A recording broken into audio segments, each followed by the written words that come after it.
युवराज, महाराज महल के अंदर गए हैं। महल के अंदर गए हैं, लेकिन उनकी तबीयत तो ठीक है ना? इस समय कुछ खोए खोए से दिख रहे हैं। जब मैं आते दिखा तो ये अंदर क्यों चले गए?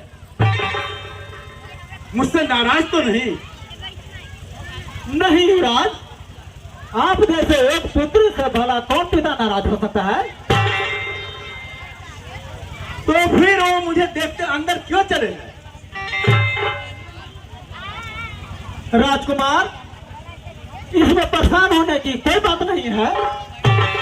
वे सम्राट है, कोई जरूरी काम है वो वापस शीघ्र ही लौटा। मंत्री जी, वे मेरे पिता ही नहीं, एक माता भी हैं, और माता और पिता का दोनों स्नेह उनसे मिला है। मैं अच्छी तरह जानता हूं कि उनकी उदासी का कारण अवश्य कुछ होगा। आप मुझे बताने की कृपा करें।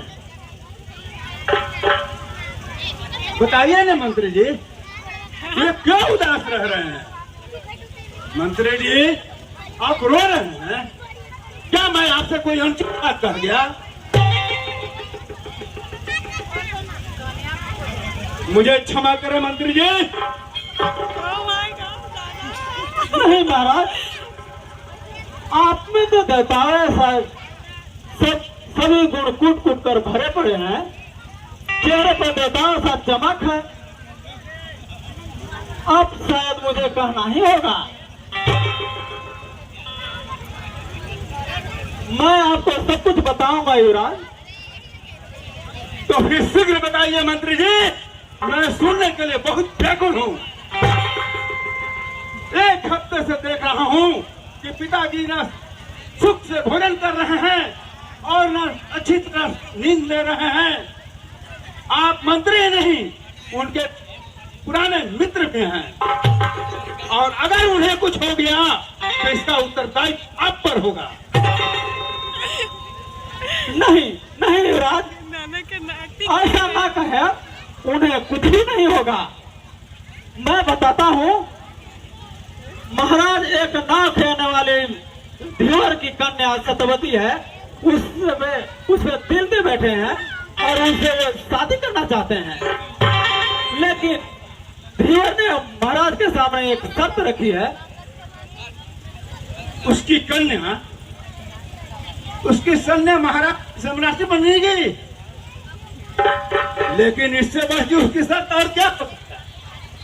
कृपया आप मुझे बताइए। उसकी शर्त है, उसकी कन्या से अपन पुत्र हस्तिनापुर का भावी सम्राट हो, और महाराज ये शर्त मानने को तैयार नहीं है।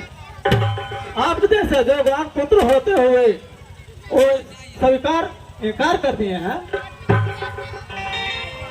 यही उनका महाराज का चिंता होने का कारण है। मंत्री जी, समझ गया, मैं सब समझ गया। अब मेरे मन का अंधकार दूर हो गया। महाराज का दुख का कारण युवराज और उसकी पुत्री नहीं है, बल्कि मैं स्वयं हूं। मेरे लिए ही पिताजी दिन का चैन और रातों का नींद खो दिया है। पितृ का जन्म पिता को सुख देने का होता है, और मेरा जन्म दुख देने का हुआ है। ऐसा कदापि नहीं होगा, मुझे प्रायश्चित करना हो। मंत्री जी, आप जीवन समय महलों में है क्या? उसे बुला लाइए। राजकुमार,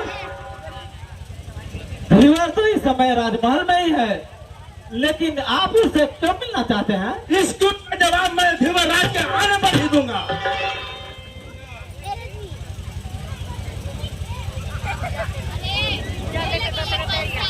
भगवान परशुराम ने शस्त्र विद्या का दान देते हुए कहा था कि अगर गंगा कभी गुरु और शिष्य में हुआ तो युद्ध में जय तुम्हारी ही होगी। क्या मैं आज अपने जीवन पर जय पा सकता हूँ? कर्तव्य भूमि में सबसे बड़ा शत्रु स्वार्थ होता है और स्वार्थ पर जय पाना सबसे बड़ा जय है। भगवान मुझे शक्ति दो।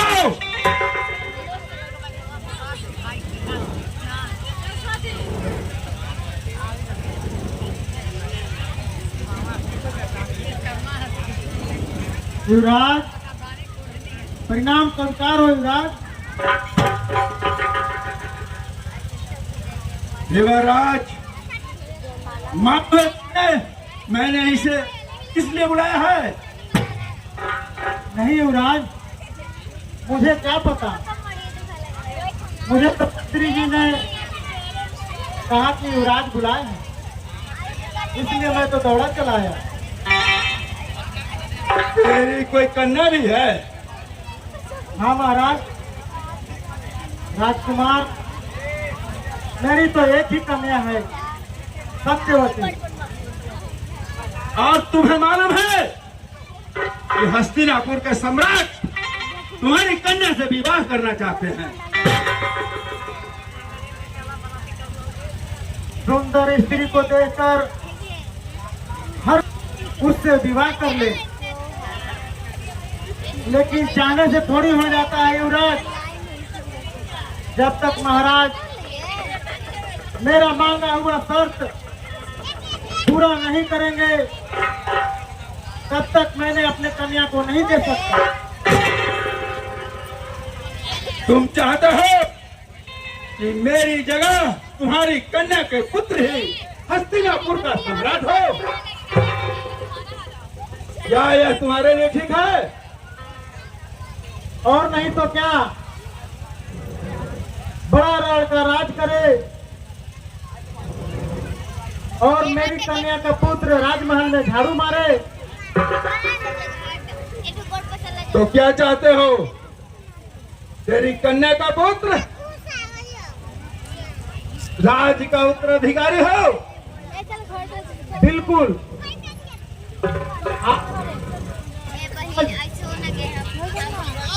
ठीक है, तुम्हारी शर्तें मान ली गई।